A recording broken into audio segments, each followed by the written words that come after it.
Ça fait plus de 10 ans que je travaille sur le thème des murs de séparation dans le monde, en allant sur le terrain, en allant parler aux gens,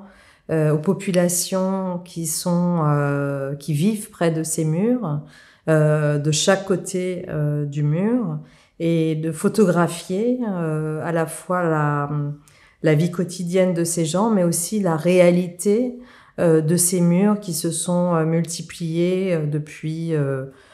maintenant plus de 30 ans, puisque on fête le 30e anniversaire de la chute du mur de Berlin, mais aujourd'hui il y a 2 fois plus de murs de séparation qu'au moment même de la chute du mur de Berlin il y a 30 ans. Et ce travail a fait l'objet d'abord d'un livre qui s'appelle « Des murs entre les hommes » qui a été publié une première fois en 2007 à la Documentation française, et on a fait une réédition en 2015 dans une version papier, dans une version électronique. Parce que justement le phénomène des murs n'arrête pas de se multiplier, et que ces murs sont en constante évolution, et donc c'était intéressant aussi de retourner sur chacun de ces, ou la plupart de ces terrains, pour voir comment les murs ont évolué dans leur système de surveillance, dans leur renforcement, etc. Et c'est un travail qui a aussi fait l'objet de dizaines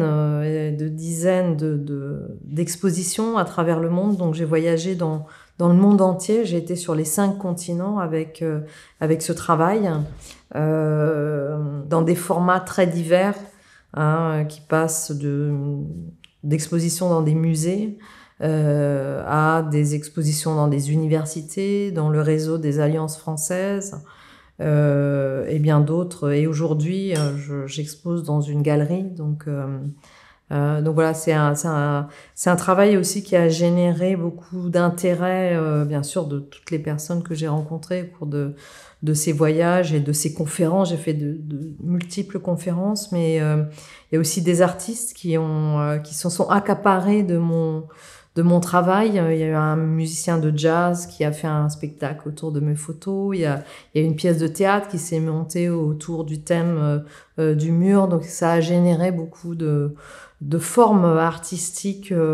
autres que la photo et l'écriture, bien sûr.